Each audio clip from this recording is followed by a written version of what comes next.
The end of my interview with the Center for Puppetry Arts founder Vince Anthony finished up as all 64 more profiles do, with the notable 10 questions. But before we began our Q&A, Vince and I journeyed into conversation about his relationship with master Muppeteer Jim Henson, followed by a very thought-provoking exchange about the art of puppetry. What made him so good at what he did, do you think? I'm reading his biography right now, trying to understand that. First of all, there's one word that summarizes what Jim was, and that's genius. So I will say that first. You know, then beyond that, all of the things you imagine, he was a revolutionary in terms of techniques and style and film, as well as television, as well as puppets.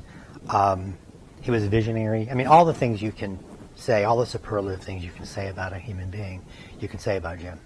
But you got to talk to him up close and personal and work with him. What was the essence of that man as you knew him? I think, you know, the only thing I ever say is genius. I think because he was amazing. I'm just watching him was simply amazing, his talents. Later on in our relationship, when we would be out in public, he would say, "This is the foundation director." So he would sort of count me as one of the people who knew about the art form and advised him about the art form. And that's the topic that we would discuss every time we were together. He would want to know what were the trends, what was happening in the art form, who's doing the most incredible work right now. You know, those were the things we talked about the most, is the field. How did you have that information? Well, I was very active nationally and internationally. What had happened is, in organizing that international event, or being a part of that organization, I went to many events globally to be able to scout for companies we wanted to have and to make contacts. That had to be an adventure. It was a great adventure. So I traveled a lot during the late 70s, after that as well. At that time, I became a panelist at the National Endowment for the Arts, and I started traveling from the National Endowment for the Arts to look at companies, puppet and theater companies all over the United States, to do what we call an on-site evaluation. So I started to become much more involved in the national scene of puppetry as well as theater, and I just saw a lot of you experienced theater and saw it. You a lot were there. of puppetry. Yeah. What's the biggest change in puppetry since you started, or has it not changed? Yeah, a lot hasn't changed. I think we talked earlier about the impact of the live performance. That's still the most important thing in puppetry, this impact that the live performance has. And I think that's a constant.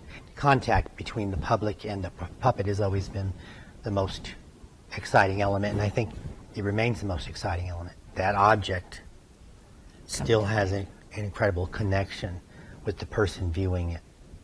And that's the most, I think that's the enduring element.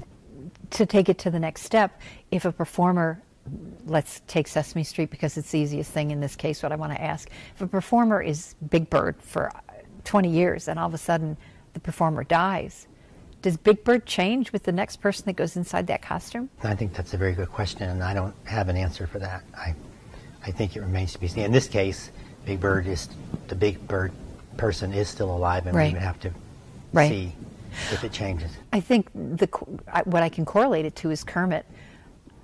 My grandkids, they love Kermit, and he is wonderful, but he's not really Kermit to me because he doesn't sound, I mean, he's close, but he's not quite right. Jim Kermit is no longer, but Kermit to me is still there. To me, Jim and Kermit were synonymous, and every time I saw them together, which was quite frequently, they were the same being to me. There wasn't a Jim performing a Kermit, it was Jim Kermit to me. They were so similar, they were such a part of each other. But when Jim passed away in 1990, I happened to know the puppeteer he's from Atlanta, who Jim designated as the person who would take over. Jim actually chose him. There was still Kermit to me. It was still an important character. It still is.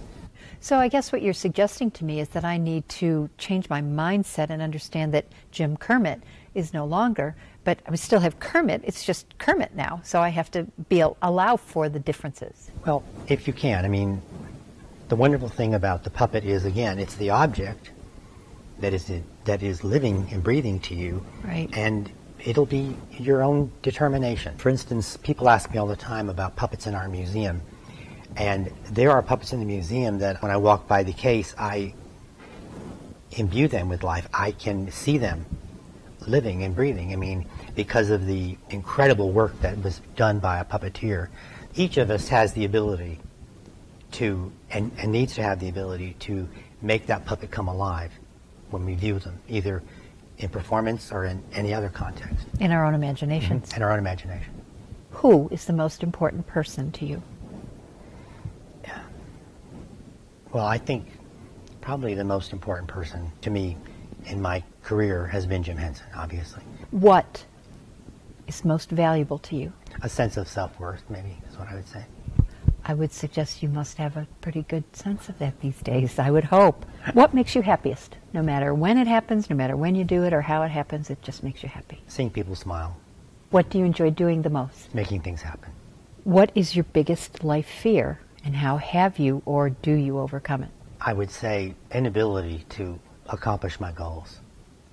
Has that happened very often to you? Sometimes. And so how do you deal with it? You move on. Is it important to you to spend time with others, or do you need time by yourself? Both. I love spending some time with others, and I adore alone time. How do you define quality of life? The ability for someone to enjoy life, to put it simply.